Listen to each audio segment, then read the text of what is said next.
Telltale Games, a game developer that really needs no introduction. What with all their success and influence throughout the industry, I'd be surprised if you didn't know about what they do. Let me give you a quick synopsis though. Established in mid-2004 by Dan Connors, Kevin Bruner, and Troy Molander, Telltale Games was a team of game developers who originated in part due to LucasArts canceling a sequel to Sam & Max Hit the Road, a game that fans were looking forward to from the team. The founders of Telltale and their employees took this opportunity as being independent game developers to try their hand at making their own games, eventually securing the rights to various franchises like Jurassic Park and Back to the Future. It wasn't until they signed a multi-year, multi-platform, multi-title deal in association with Warner Brothers Interactive Entertainment to create a Walking Dead-inspired adventure game that they really garnered critical acclaim and rapid financial success. This newfound growth allowed the company to expand, sign more deals with other companies to make more franchise-inspired games like Game of Thrones, Guardians of the Galaxy, and But lately, I feel like something has been off with a lot of their games. So, I didn't get introduced to Telltale until the first season of The Walking Dead. I know there was a lot that came before this title, like Sam & Max, which has attained somewhat of a cult classic status, and Jurassic Park the game, but I feel like it's important to separate Telltale's history into pre-Walking Dead and post-Walking Dead. See, prior to The Walking Dead, Telltale had some success and a following, but nothing compared to the likes of The Walking Dead Season 1's aftermath. No longer were their games centered around puzzle solving as traditional adventure games had been, but now the focus was on decision making and QuickTime events. The Walking Dead cemented what made a Telltale game in the eyes of the masses. Not to mention, the game was hugely impactful to the industry as a whole. Many mark The Walking Dead Season 1 as the point when the popularity of adventure games was revitalized, and it's not very hard to see why people think this. In its first 20 days, the first season of The Walking Dead sold over 1 million units, capping off at 8.5 million units by the end of 2013 alone. This success allowed Telltale to expand into the large company they are today. I feel it's also important to mention that The Walking Dead Season 1 was excellent by its own merits. Usually, when you see a game based off of a popular movie or TV show, you get some negative expectations of what it could be like, what with all the shovelware that is run rampant, like Frozen, Olaf's Quest, or Puss in Boots.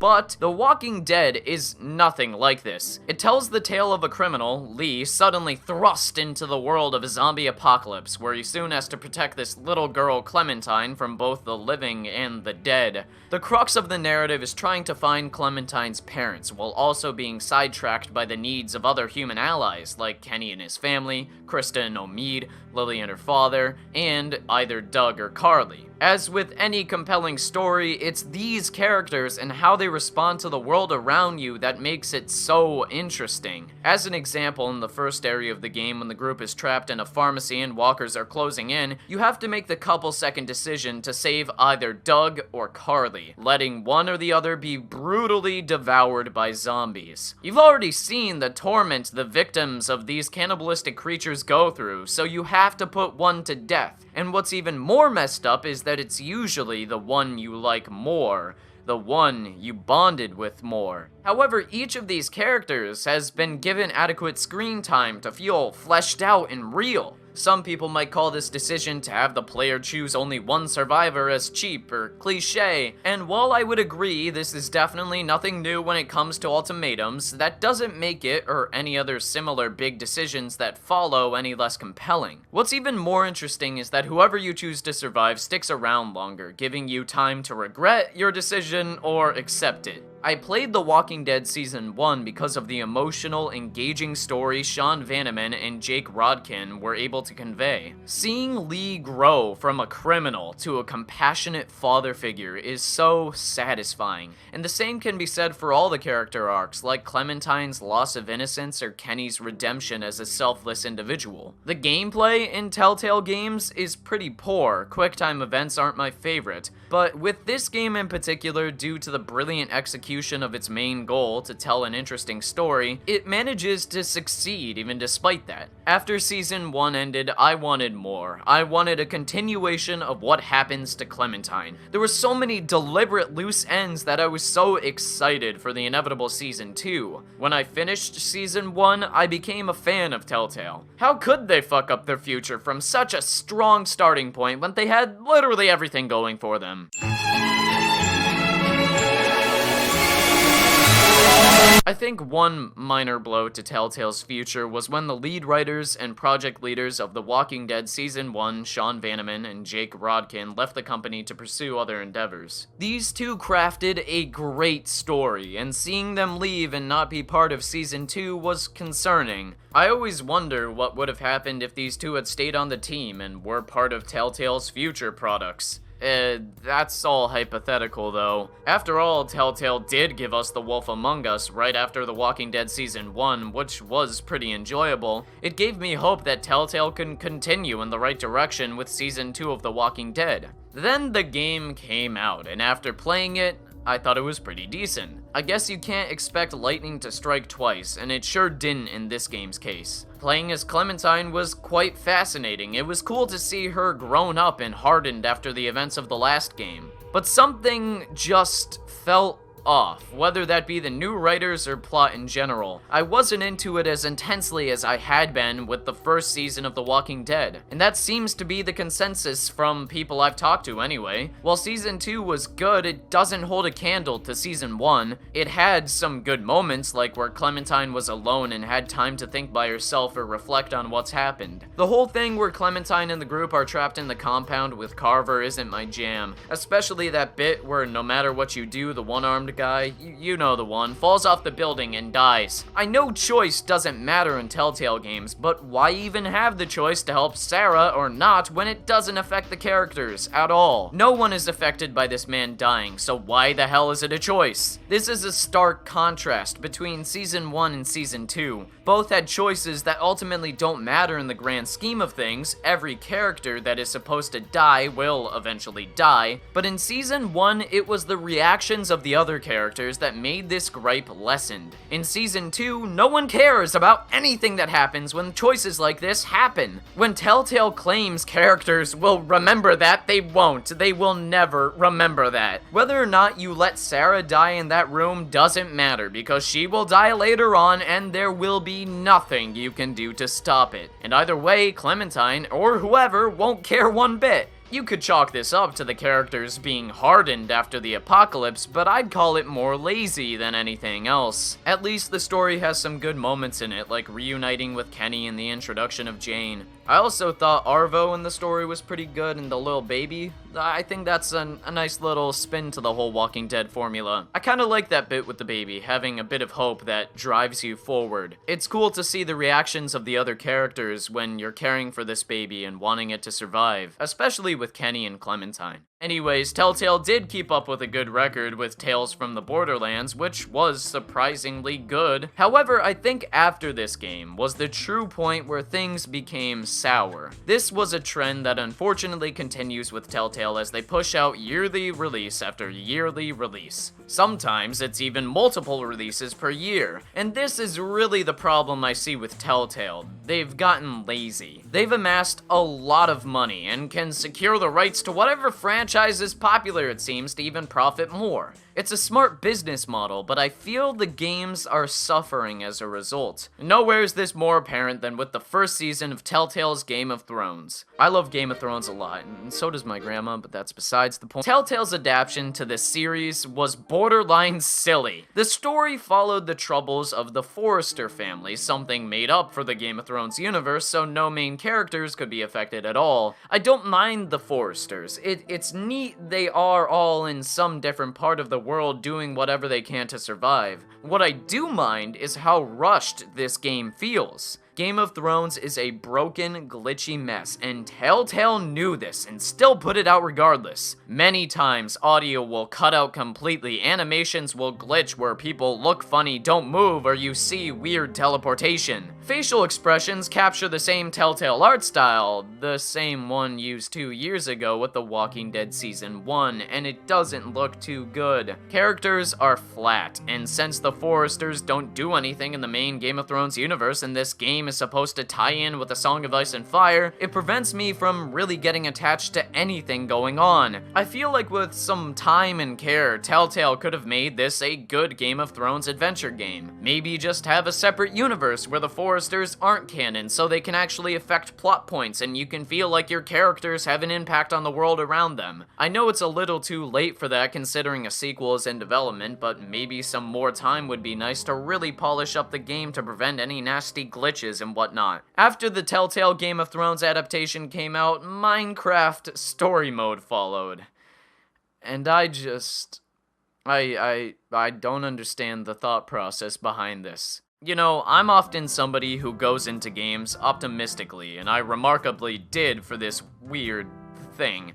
I wanted Telltale to impress me with an absurd idea of turning Minecraft into a plot-driven game. Instead, I was given QuickTime mining segments, QuickTime breaking tree segments, and a pig sidekick ripped straight out of something like The Curse of Herobrine Volume 1, which, yes, is a real book you can buy at Barnes & Noble. The main crux of the game is that the main characters have to fight the Ender Dragon, I think. And meanwhile, there's some cliche contest where you have to make your choices and whatnot. It's classic Telltale, again, which hints at another problem that comes with their games being released so close together. You get to see the mathematical formula Telltale seems to use on all their games, where you can boil down the 5 episodes of every Telltale game into one sentence. Episode 1, Introduction and Conflict. Episode 2, more main character development, but oh no, the characters face a detour on their main quest. Episode 3, some big event happens, or characters plan for a big event while also being sidetracked. Episode 4, plot points come together with the separation of characters to lead into the final episode, which is Episode 5. A big confrontation and a big choice at the very end. Every Telltale game is made the same way, and after playing every single one, you start to feel fatigued. This should not happen. A game developer should add new elements to their games so they don't feel formulaic and like a computer could just make them. They should have some more care and polish put in them. A great example of how to do this well is Platinum Games, for the most part. With their new elements in the Wonderful 101, Bayonetta 1 and 2, and Nier Automata, each game is distinct from the other, even if they are similar. But since they have those differences, you don't feel the same fatigue you do feel with Telltale's games. But by far, the worst offense I think Telltale has done is what they've done with the Walking Dead franchise. First of all, the Walking Dead Michonne isn't good. There's nothing at stake because they can't kill Michonne if you know anything about the comics, and since no one around Michonne is there in the comics, you automatically know they probably don't make it. What was the point of this game? Why did it have to be made? What does this add to the universe of The Walking Dead? It's not even fun, and it doesn't really set up the 3rd season of Telltale's The Walking Dead, so I don't understand the creative reasoning behind it. I understand the other reason, of course, but isn't that just a little bad for your fans, Telltale? Not to mention, The Walking Dead Michonne is riddled with more glitches, bugs, and weird movements than any of your other titles before. You could argue since this is the new engine, I should cut them some slack, but that's what prototyping and developing of a game is for. To look for these bugs and awkwardness to prevent the player from seeing such a messy product. Then there was the coveted Season 3 of The Walking Dead, called A New Frontier. And I guess Telltale really lived up to their name because this is an entirely new frontier of their Walking Dead series, of being not very, very good. Starring a new set of characters like Javier and his family, now you basically do what you did in the 1st and 2nd season. Try to get to safety and clash with different ideologies on how to live. Oh, and hey look, Clementine is back, and no matter how Season 2 ended, she's perfectly the same. Can we just talk about the disrespect Telltale did to Jane and Kenny's characters through those flashbacks to tie in everything with Clementine's story? That's such a lazy way to make sure nothing affects Season 3. Everyone dies no matter what. And Kenny dies in such a stupid way. Why would he let a child drive in a zombie apocalypse and not have her go slow or whatever? Furthering that, if you wanted to make the story about Javier and his family, what was the point of shoehorning Clem and her baggage into it anyway? You could have easily just had Javier take center stage and maybe encounter Clem later,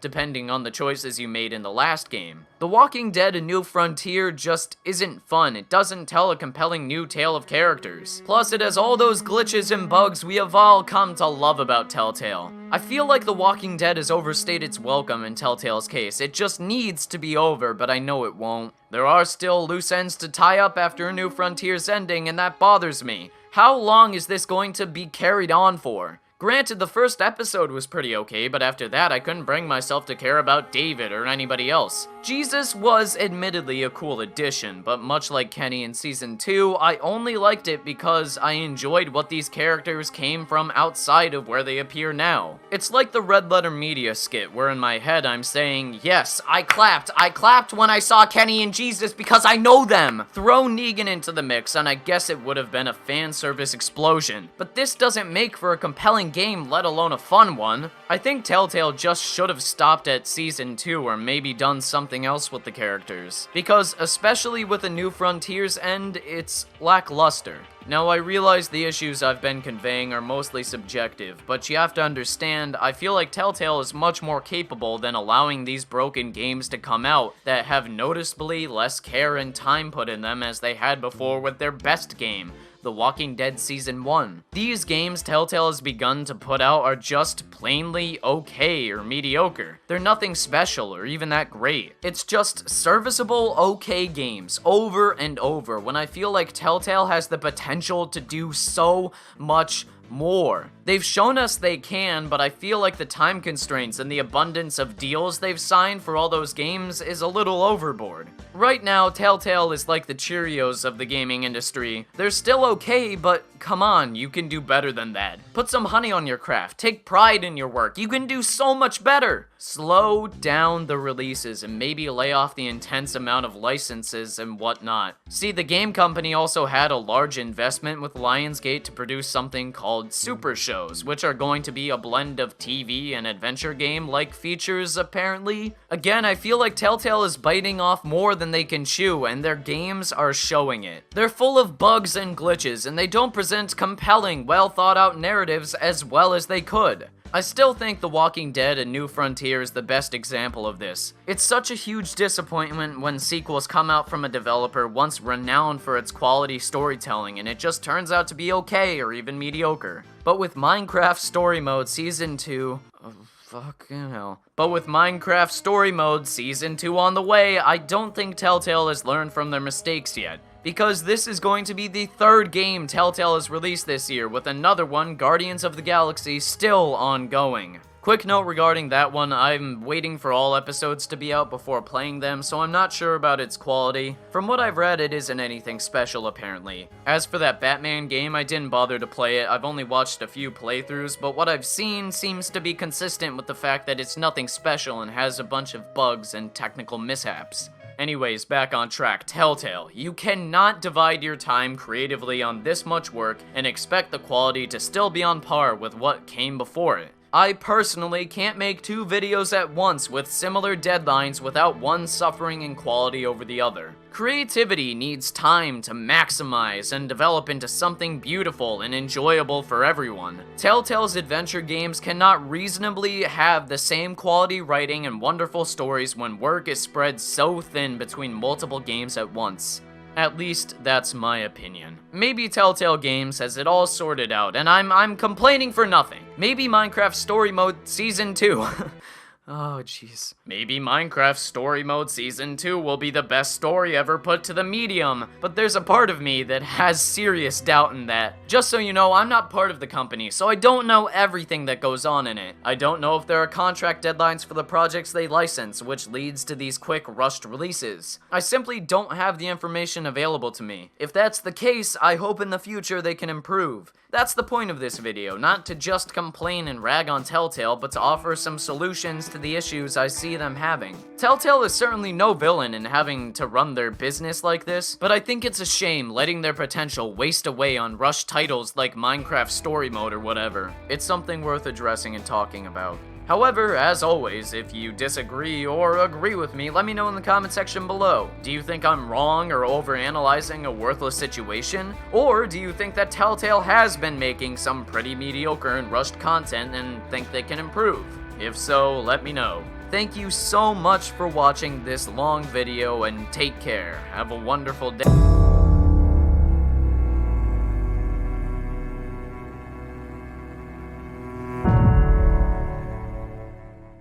Well, this wasn't expected. We've been editing this video for some time to not only convey the information accurately, but also to make it entertaining. Suddenly, this comes up and completely contextualizes the whole video. Okay, so now there's a new Batman game called Batman the Telltale series, The Evil Within, Enemy Within.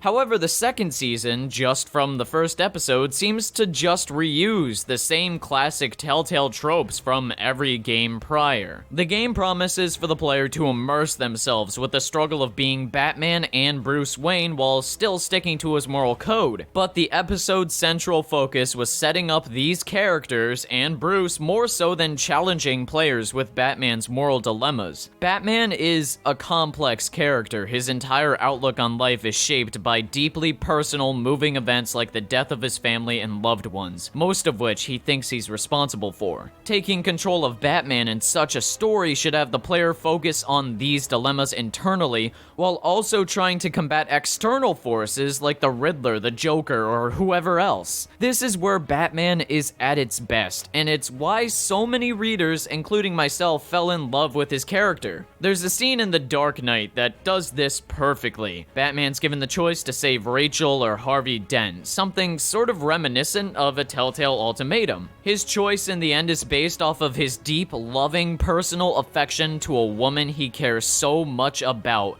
and not off of logic. Logic compels you to choose Harvey Dent, who is a more important figure. He's someone who has spent his entire life trying to stop the anarchy of crime in Gotham. He's a respectable figure that people know and look up to. His life means something to the citizens of Gotham. Batman should choose Dent, but Bruce chooses Rachel, which ultimately means more. But then, well, you know, the rug gets swept right from under you, leaving Batman and Bruce to deal with the consequences of the choice. This is how you do a choice for Batman and Bruce Wayne. So what the fuck kind of choice is having the agents die by the Riddler's hand or not? You're given almost no time to get to know Blake or Iman, so why would Bruce care about these people? Choices like these are just sloppy and artificially made. They aren't compelling, they aren't risky. A story that's great gets you to care about most of its characters, especially when they face death, but The Enemy Within does not so far. The one thing I like about this game,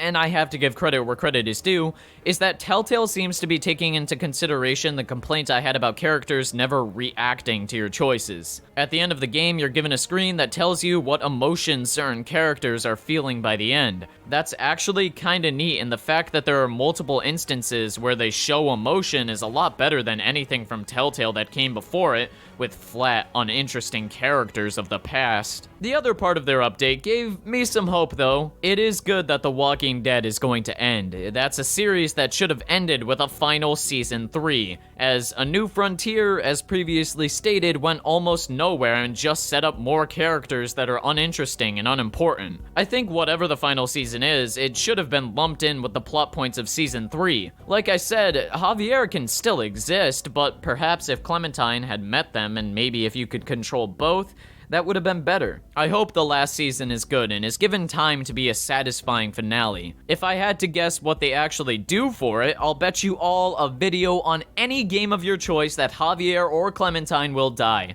leaving AJ to be the one at the end to do whatever. As for The Wolf Among Us 2, that's neat. Yeah, no complaints there. I'll play the hell out of it most likely, and sincerely, I hope it's good. Again, I want to reiterate, I obviously don't hate Telltale. Many of their games are great. I simply don't want to see them fall into a trend of rushing out new release after new release. It lessens the potential quality each story could have. I know they probably have different teams to work on different things. I mean, their company supposedly has 201 to 500 employees, so work is probably not spread too thin, I hope. Still, game development isn't a race. The company should take its time a bit more so that no Telltale fatigue sets in. Since all their games are so familiar and formulaic, it makes it that much more challenging to create diverse products. I hope they can in the future. Now I can finally end this video, I think. Oh, I also wanted to thank Mr. Lewis Hudson for helping me out with the editing of this video. You should go check out his channel below. There's gonna be a link. He makes really great analytical content that I think you're all gonna enjoy. Give him a big hug.